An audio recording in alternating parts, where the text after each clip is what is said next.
The 2020 hurricane season is on track to be the most active season on record. This year's record-breaking activity, combined with recent intense hurricanes like Laura, Dorian, and Michael, has raised the question of whether or not climate change is impacting hurricane season. Let's start with the facts. Climates around the world are changing. The Intergovernmental Panel for Climate Change, an international authority on climate change, states simply the atmosphere and oceans have warmed, the amounts of snow and ice have diminished, and sea level has risen.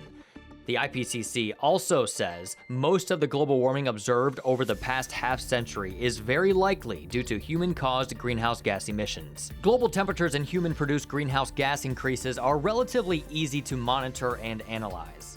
It's much harder to find these fingerprints of human-caused climate change in the hurricane data, however. That was Tom Knudsen, a research meteorologist from the National Oceanic and Atmospheric Administration who focuses on tropical systems and climate change. He went on to say that this is partly due to the fact that there is simply less data to work with, but the ability to observe tropical systems has improved a lot over time, especially since satellites really started being used in the 70s. Think about it. If there's nobody or nothing to see a hurricane in the middle of the ocean, then there's no way to know if it was there. Let's cover the basics here. There are several conditions that need to be in place for a hurricane to develop and continue to strengthen. First, tropical systems typically only form over warm water. The ocean water must be around 80 degrees Fahrenheit. If temperatures are colder, hurricanes will not form or will likely weaken rapidly. A second and equally important ingredient is low wind shear. Wind shear destroys the structure of a developing storm.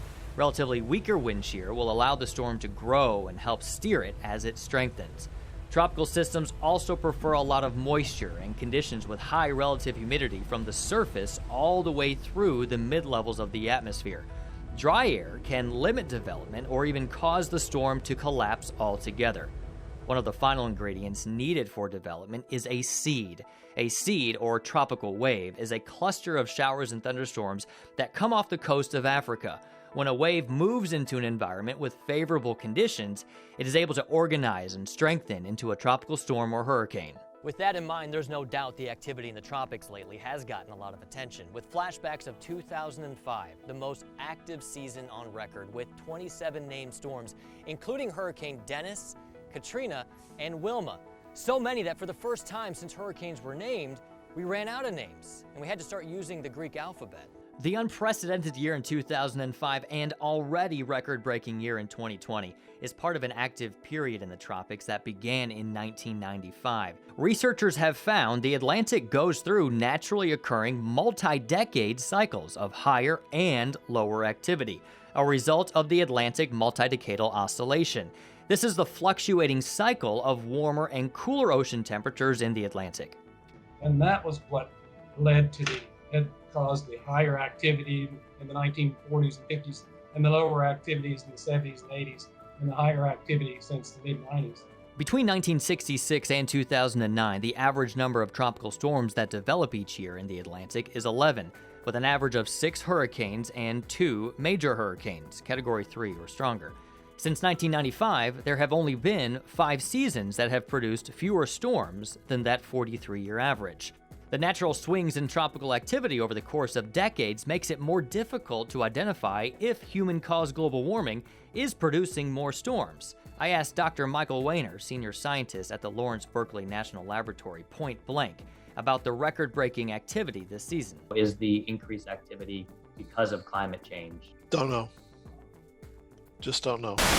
This coming from the guy that spends his life researching climate change and how climate change impacts extreme weather, including hurricanes. It's really nice if we can have like a century scale record to look at and sort of see where, when you have an unusual year, to sort of see where that fits in the overall perspective of things. Without this long-term record of the natural variability of activity, it may be too soon, at least in the Atlantic, to say with high confidence that humans have already had a detectable impact on the number of tropical systems in a season. Even if we take into account the natural multi-decadal variability of tropical activity in the Atlantic, a warming climate does appear to already be influencing the impacts from hurricanes. Sea levels are rising because the ocean is getting warmer and land ice is melting. This causes higher storm surge, or the water that is pushed ashore by a storm to higher levels. So it will create increased flooding risk at the coast, no matter what happens, even if the hurricanes don't change at all. Sea level rise is already being seen right here in Tampa Bay, with the tide gauge in St. Petersburg showing that water levels have increased 7.8 inches, or roughly 1 inch per decade since 1946, which is when water levels were first recorded at this site. In other words, Tampa Bay already has a greater risk to storm surge now than it did 70 years ago. Trying to do is go beyond that and say, well, how are the hurricanes themselves likely to change with global warming? And the most confident thing we say about hurricanes is that the rainfall rate, the rain coming out of these hurricanes, the rainfall rates are very likely to increase with global warming. A warmer atmosphere will hold more moisture, and this will ultimately result in more rain, increasing the threat of not just coastal flooding from the surge, but also the threat of inland flooding.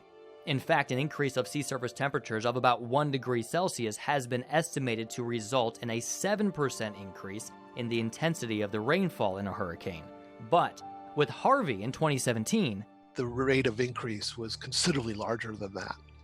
As much as, in our case, almost 40% for the 1 degree of warming in the Gulf of Mexico that we can attribute to the human activities through the burning of fossil fuels. Now, how can you specifically attribute that 40% increase in rainfall rate to human climate change, as opposed to just the fact that it was a large storm that sat over the same period for a long period? Well, even without climate change, Harvey would have been a big storm. There's no question of that. But with climate change, it was intensified, and researchers can verify that several different ways. One is by running Hurricane prediction models and run them in 2 different ways. The first way is to run the model as the environment was in 2017, with the actual observations from the storm, most importantly, the sea surface temperature. Then, run a simulation of Harvey where the ocean temperature is cooled a bit, imitating what the atmosphere would have been like without global warming. Compare these 2 model runs, and you can see the influence of climate change.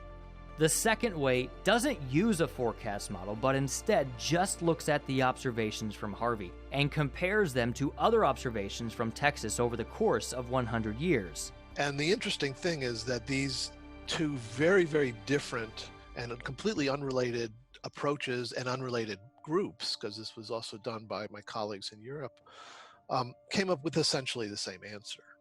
You would expect a warmer ocean to have an impact on the strength and frequency of future hurricanes. We're expecting them to become slightly more intense. But there is an issue that we don't know very well, and that is the total number of hurricanes. What's interesting is a warmer ocean doesn't necessarily mean the number of hurricanes is going to increase. Most of the models are showing a decrease in total numbers of storms. Because global climate change is expected to have an impact on more than just ocean temperatures.